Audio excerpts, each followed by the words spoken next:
Today's topic is Key Features of Linear Functions, Unit 3, Day 1.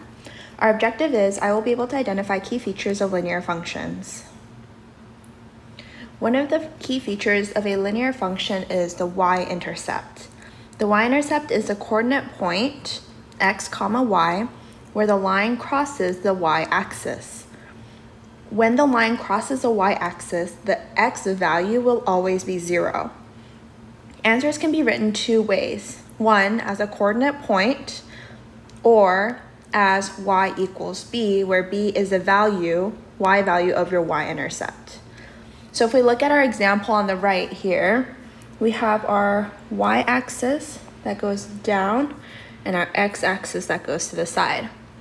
Our line right here crosses our y-axis at that very particular point, which we can name as 0, 6.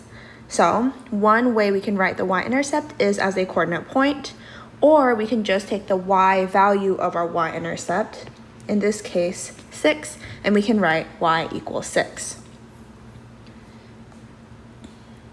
The x-intercept is the coordinate point xy where the line crosses the x-axis.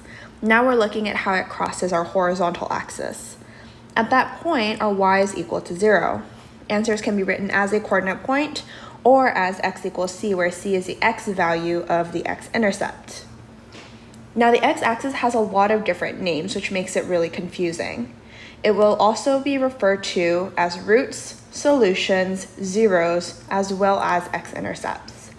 You can use the acronym ROCKS to help you remember them. R for roots, the number 0 for zeros, X for x-intercepts, and S for solutions. So whenever you see a question that asks for any of those four things, you know that you're looking for the x-intercept.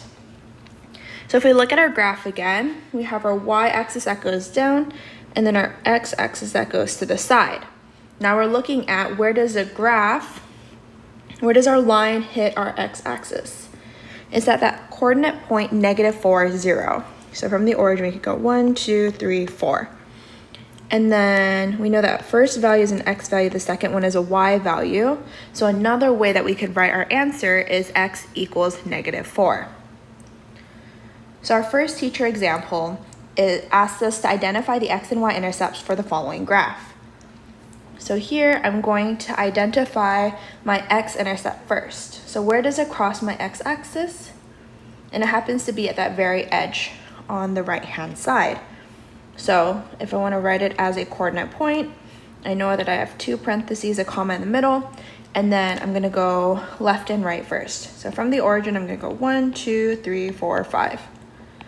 And then my y value is always 0. So x-intercept, x equals 5.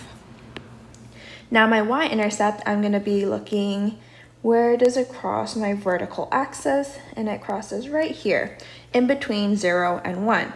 So when we write our y-intercept, our x value is always 0. We're not going to the left or to the right, and we go up 1/2. So here we can write y is equal to 1/2, or y is equal to 0.5. Both of those would be correct. Take a little bit of time and try the student example number 1.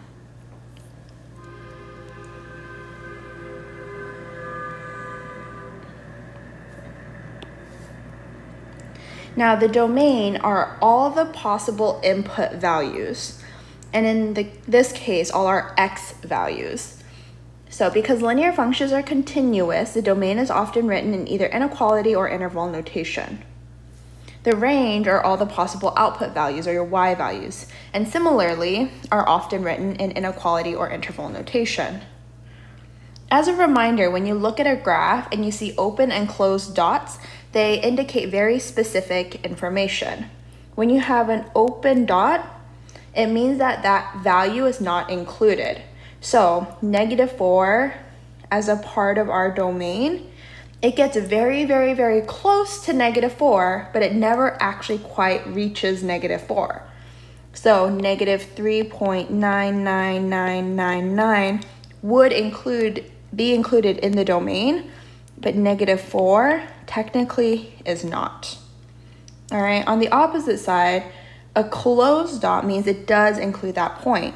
So here, if we were looking at our domain, it would say that negative 0.00001 is a part of our domain, but so is 0. 0 is also a part of the domain. Inequality notation uses inequalities to describe the domain and range. So if you're looking at domain, you're going to look at your smallest or leftmost number and then your largest or rightmost number. And then you use a less than or equal sign depending on if it's an open or closed dot. So if you have an open, then you use just the less than symbol. If you have a closed dot, then you use the less than and equal to, which makes sense because the closed dot indicates that that value is a part of the domain or the range. Similarly, interval notation indicates the same information but in a slightly different form. So you put your smallest number on the left-hand side, your larger number on the right-hand side, and then you're going to use a parenthesis or a bracket. The parenthesis indicates if it is open, and then the bracket is used when it is a closed dot. So let's see how this works out in an actual example. Teacher example number 2 asks us to determine the domain and range of the graph below using both interval and inequality notations. So there's actually 4 things we're looking for: the domain using both notations, and then the range using both notations. So let's start with the domain. Domain is all of our possible x values. So I'm going to bring it down and then bring this one up. And the range of my numbers goes from -2 to 4. So interval notation, I know that my smaller number is -2, my larger number is 4. And then I know that my -2 has a closed dot, so I'm going to use a bracket for that because it includes the point -2. And then my 4 is an open dot right here, which means I'm going to use a parentheses. So again, when I write it in inequality notation, -2, x, and 4. And then here, my -2 is closed, which means I need to include an equal sign, but my 4 is open, so I don't need to have an equal sign on that end. Now when I do my range, I'm going to be taking those dots over to the side, and then my smallest number is -10, and then my largest number is 2. Now, -10 is open, which means I should use a parentheses, and then 2 is closed, so I need to use a bracket. When I do inequality notation, it goes from -10. I'm doing my range now, so my variable is y, and then it goes to 2.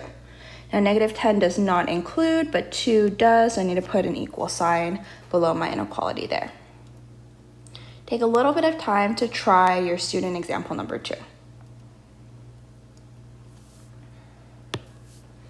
And then remember that when you write a summary, I want you to do 1 sentence about the main ideas, and then 1 question.